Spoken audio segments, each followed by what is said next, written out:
Assalamu alaikum. Welcome back to Salam Media. I'm your host, Takir Daud, taking you through this Sunday afternoon.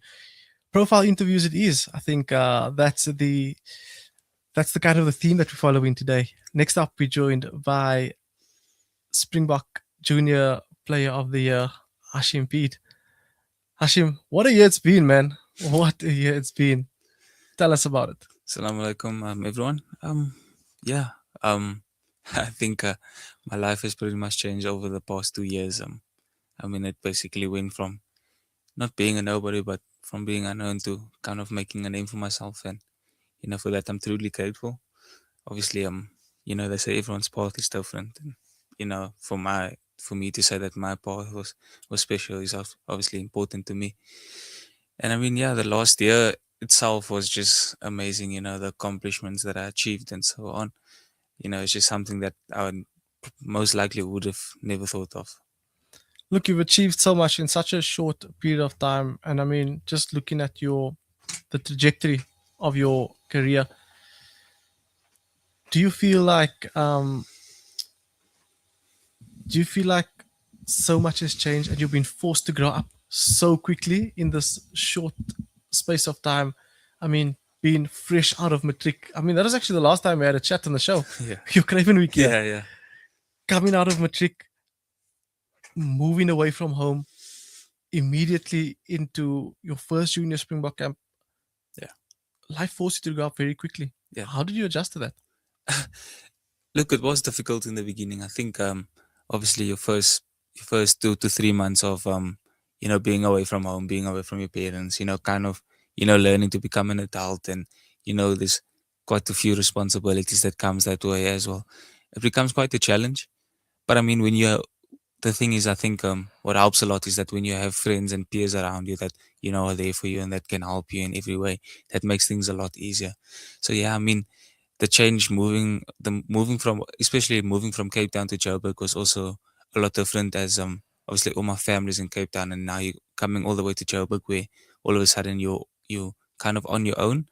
And I think that it's also a reality check to you that that you also have to kind of grow up, make your own way, and that the the reality is that life doesn't stop for you. So I think me and my parents, we knew that it was going to be a sacrifice, that we had to come up to Joburg, and that was something that we were willing to make.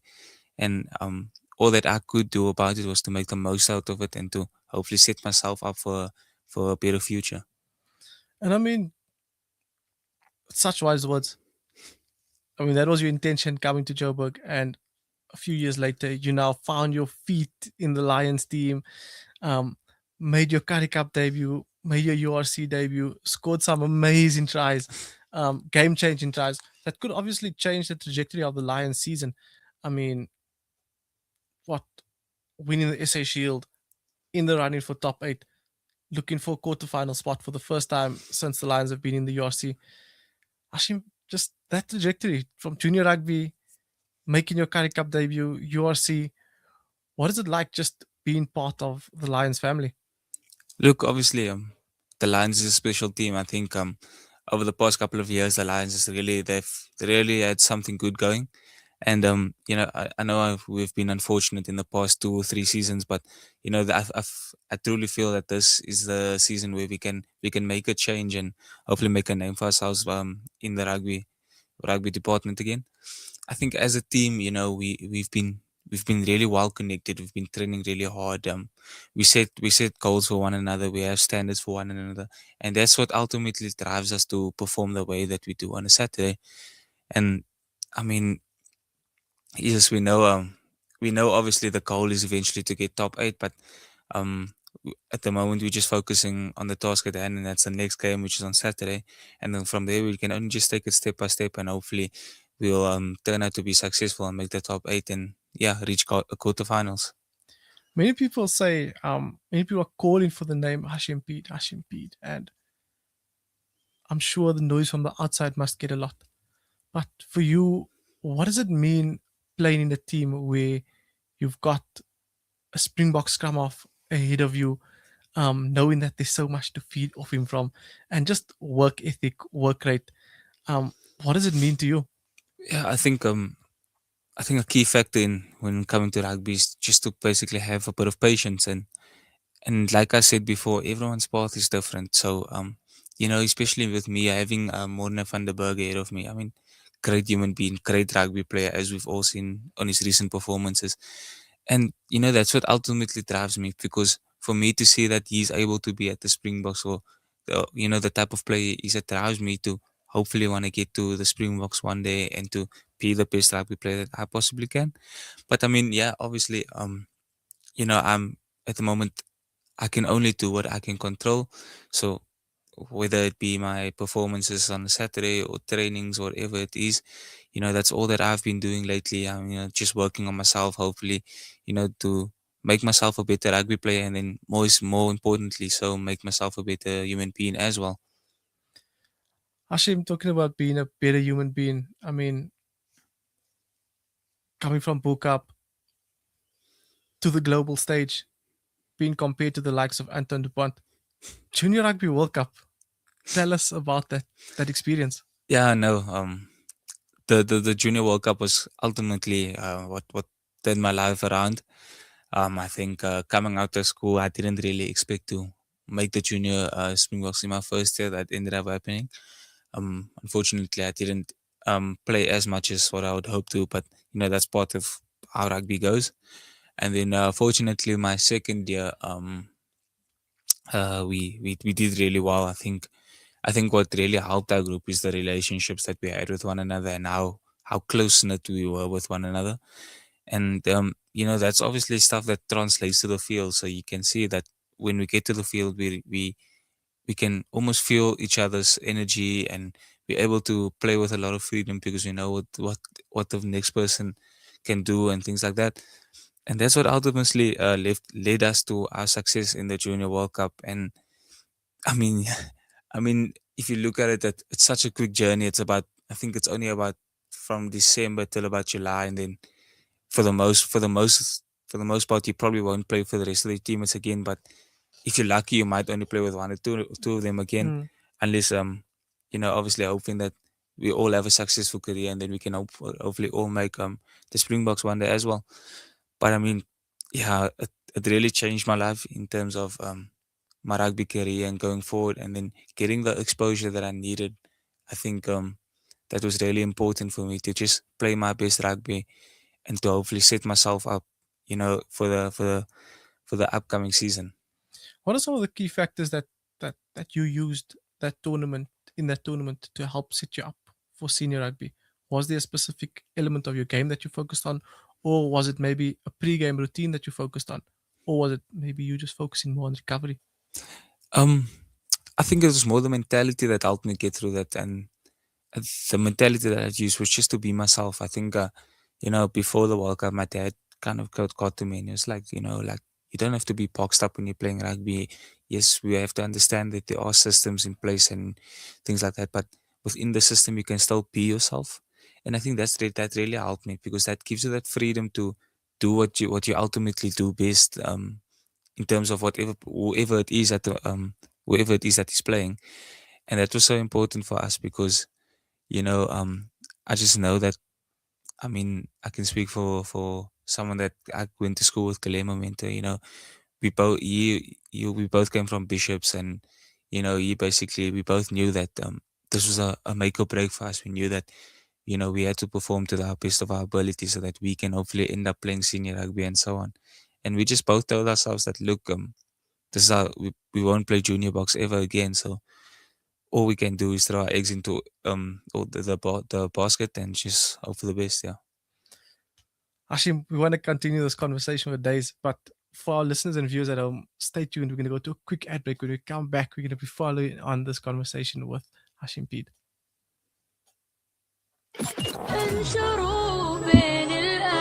Salam Media, your spiritual companion this Ramadan.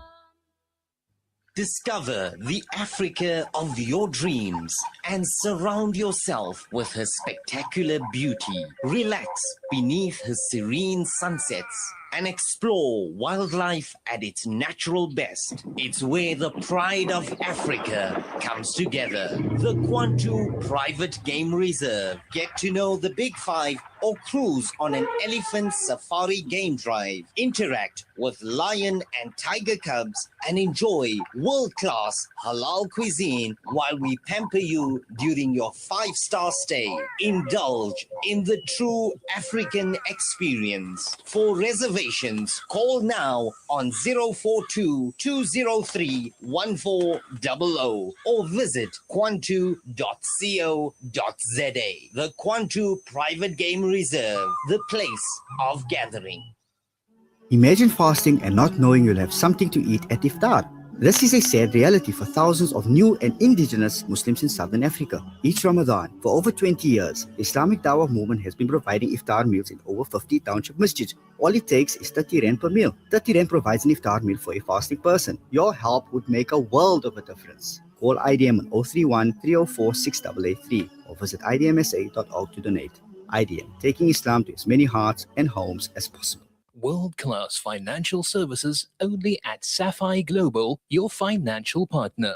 If you are looking for Islamic Sharia and ethical financial products, look no further. Sapphire Global offers a wide range of financial service offerings from short-term to life and investments. A full-service center with all financial requirements under one brand. Our highly skilled and experienced consultants are ready to help protect your financial future. Contact us on 041 001 0184 or visit our website on www.sapphireglobalfs.com. Sapphire Global is an authorized financial services provider. This Ramadan, as we fast in comfort, spare a thought for the millions of people struggling to survive. Muslim Hands has been serving humanity across 32 countries since 1993. We don't just respond to crises, we help communities build for the future. This Ramadan, let your zakat and sadaqah be a lifeline. Let it be hope. Donate with confidence at muslimhands.org.za. You are listening to Salam Media live from our headquarters in South Africa. This is Salam Media, keeping you company this Ramadan. Assalamu alaikum. Welcome back to Salam Media. I'm your host, Taki Ratao, this afternoon. And I'm still joined in studio by Junior Springbok Player of the Year and Lions Rugby Player, Haashim Pead. Mr. Pead, talking all things. I mean, you tell us about winning the Junior World Cup. We're talking titles here. We don't come to play games. Tell us now, I mean, Junior Springbok Player of the Year. That is the stepping stone to many more awards, as we've seen with previous Junior Springbok Player of the Year. What does that award mean to you? Yeah, obviously, special award. I mean, if you look at the people that's won it before me, I mean, I think last year it was Cherenzo Julius, and you know, if you look at where he's at, that's obviously it's a motivating factor to me because obviously it allows me or it tells myself that hey, look, you know, if you win this award, it really means something because it means that people's watching you and people supporting you and rooting for you, and that obviously it's a really cool thing for me. I mean, looking back at it, I didn't think I would ever win this award. I didn't even know about this award until last year, funny enough. And then, yeah, to be awarded with that, obviously a special moment for me, but also just for my family as well. It was, I think, as a family, I think my parents they really sacrificed a lot for me. And this is almost like a token of appreciation to them to show that, you know, thank you for everything that they have done for me. So, I mean, yeah, a really special award. I mean, it's hopefully the first of many, like you said, inshallah. But for the time being, obviously, all I can do is just work on myself at the moment, and then, you know, and everything else will come by. I mean, in that moment, I mean, you seated, you watching the award ceremony take place. Did you for a second know that you were going to win that award? I wouldn't say so, no. I think when they were announcing the nominees and my name came up, and I was a bit nervous because I was like, am I going to win it? Am I not going to win it? And then, you know, they were doing interviews and I was like, if I go up, am I going to do an interview? I was really nervous to do the interview as well. But I mean, it was a cool moment because I mean, you also remember like the rest of the South African rugby department was there, the women's, the sevens, the men's. So it was actually a really cool moment to see that that the rest of the South African rugby department was also there to support you, and eventually when I won the award, they applauded me and things like that. So that was also really nice to see. Just in that moment, what went through your head when your name was called out and you won that award? Definitely a sigh of relief. I think I think you know I didn't really put any pressure on myself to win the award. I mean, I knew that it's not the end of the world if I didn't win the award. But I mean, it was when I heard my name there, it was just definitely a sigh of relief. I mean, for me to go up and collect the award and to think and to know to myself that okay, you've accomplished this now, and it's a really cool thing. And I celebrated it with my family and so on. But hopefully there's bigger things that's ahead of me, and that all I can do is focus on what's next in the area.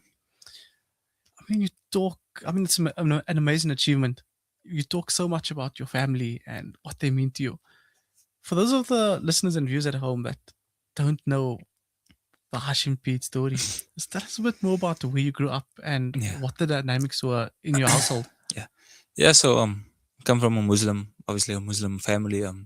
Grew up in Bukab, lived there all my life until I was 18. Um, yes, I love the community with everything in me. I think the community as a community we really have a special bond. I think in Bukab everyone knows everyone. It's a very small place within a big city, but it's everyone knows everyone. Everyone's treated as family.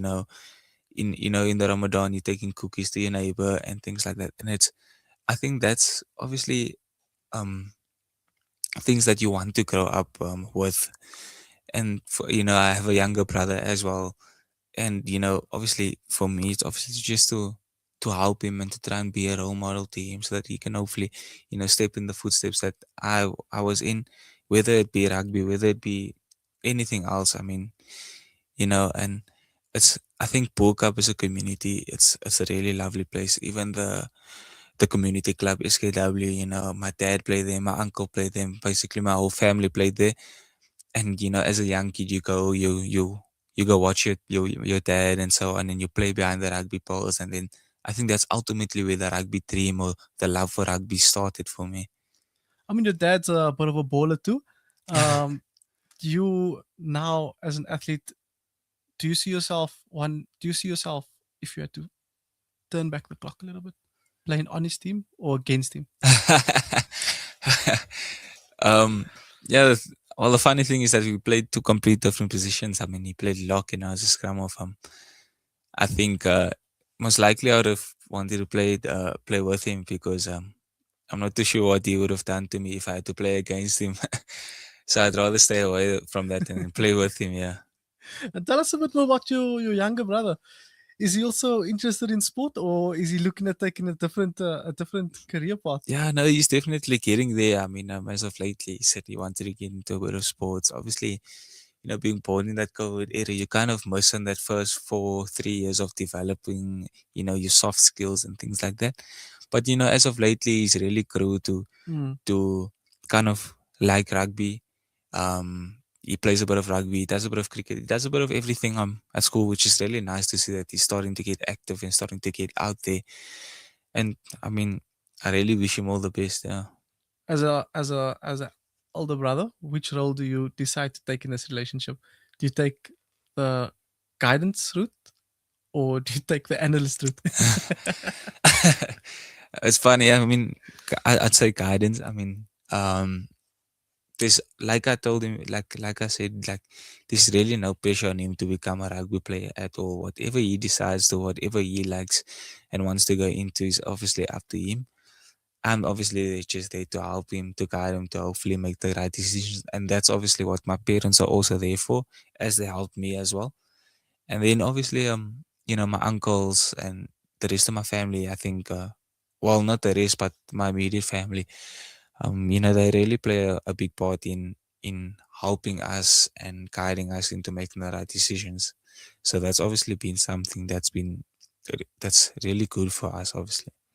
I mean, we've touched a bit on your personal life, and I mean, for you moving away from Cape Town at such a young age, what is it like making the transition to Joburg? And I mean, it's the month of Ramadan, the month Yes. where, I mean, this is the time where family and friends matter most. What has this transition been for you, like moving from Cape Town to Joburg and spend Ramadan in the Yeah. entire different city? No, it's definitely a lot different. Like I said, you go from, taking cookies to your neighbors and stuff, and then all of a sudden you come to Joburg and you're all on your own, and now instead of your mom making savories for you, you have to make your own savories and things like that. So it was definitely a challenge. It was a lot different for me, but I mean, um, I met quite a few Muslim people, one of them being yourself, obviously, who's obviously you guys obviously helped me in terms of roping me into your families, and really welcoming me and making me feel as if it's a home away from home. And that's obviously really helps me with the fact of you kind of not you're not alone. There's always people that's really looking out for you and things like that. I mean, it's really cool that obviously you get to take me to mosque, and I can come have iftar by you and things like that. So yeah, I would just say that I'm really grateful for the people that I have in my life. I think while you're at it, you might as well just put your orders in live on air so that tonight you can have what you need at the table. But Hashim, looking at that, I mean, the journey's been quite amazing. You've played a few important games in the month of Ramadan. What does a day in the life of Haashim Pead look like in the month of Ramadan? Well, obviously it differs. It does really differ, but I mean, obviously being a sportsman, nutrition is a really big factor into obviously. It's going to be a long day, so you have to eat really well. You have to eat the right things basically. What is the right things? I mean, I'd probably be the wrong person to ask. I think I'd be the wrong person to ask, but I mean, like I said before, you just have to kind of prepare yourself for what you're gonna have, what you're gonna be doing on.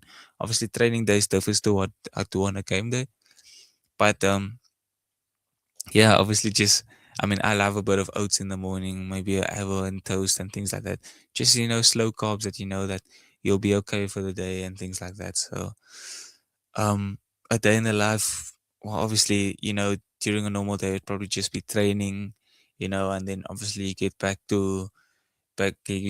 home and you kind of depleted, but you know that you don't want to just go and sleep the day away. So I'd normally just kind of chill, have a chat with my friends, talk to whoever's there, and then kind of just take the day as it comes.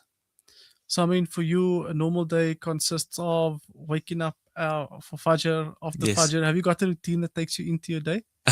Definitely. So obviously, in Joburg, Fajr is obviously a bit earlier. So I'd wake up, I have something to eat. Obviously, have I make Fajr, and then after that, I'd probably just take a 30-minute nap before I have to get ready and go over to training. And then yeah, after that, I mean, I'd get to training. I mean, if it wasn't Ramadan, normally I'd have a nice cup of coffee there and things like that. But obviously, with it being Ramadan, that's not possible. Mm-hmm. But I mean, it really doesn't take anything away from me being able to perform to my best of my ability whether it comes to training or whether it comes to the rugby field. You know, my dad always tells me that sometimes you just need the power of Allah, and ultimately that's obviously what keeps me going. It's the power of Allah. And, it's funny.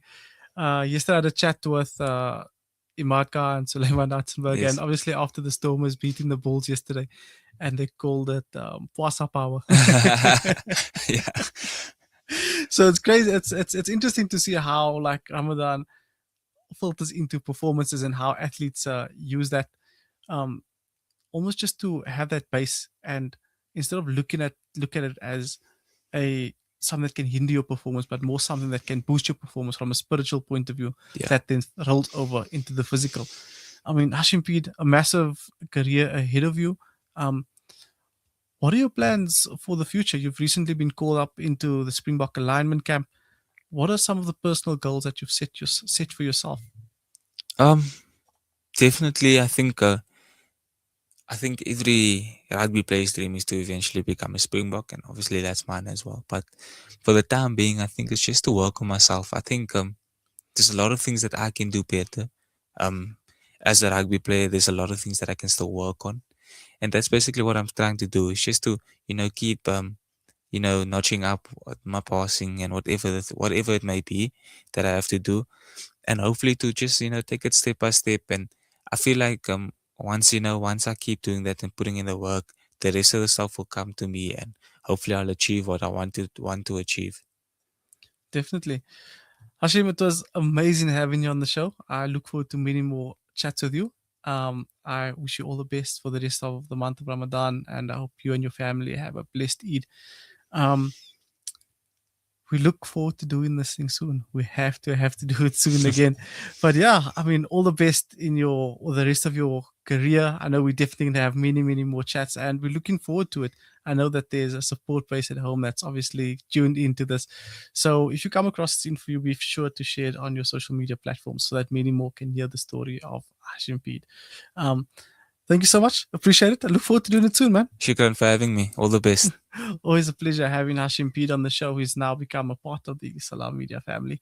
Well, from myself, Akid Daud, it's been an amazing 4 weeks where we've profiled what the month of Ramadan means to elite athletes and how they adjust their performances in the month of Ramadan and how they adapt to the requirements of the month spiritually and physically. It's been an amazing 4 weeks. I mean, we've touched on so many topics from cricket to rugby to football. If you just look at the wide variety of guests, even kickboxing that we've had on the show, it's been amazing. It's been a privilege and an honor to share these stories with everybody. And for those of you tuning in and wondering why the conclusion is so long, the series does come to an end after the show. And I'd like to thank the Salam Media team for week in and week out finding these stories that we could tell about professional Muslim athletes and administrators as well in the game and how they adapt to the month. So from myself, Akid Daud, I just want to say a massive thank you to everybody at the Salam Media team, the production crew behind the scenes, the designers, everybody that it takes to put the show together. A massive shukran from myself. And yeah, that's where we wrap up our Ramadan series. And we hope that in the near future, we'll have the privilege of coming back on air and telling a lot more sports stories and how just how athletes live and their lives and their stories from grassroots to greatness. So from myself, Zakir Daud, that's it from me for the month of Ramadan. I wish everybody a blessed Eid and a lovely last few days of Ramadan. I hope that you manage to increase what all your good deeds in this last few days, and I hope that it has a positive impact on community, society, and yourself acting it out. So from myself and the rest of the team in Robert Sham, Assalamu alaikum wa rahmatullahi wa barakatuh.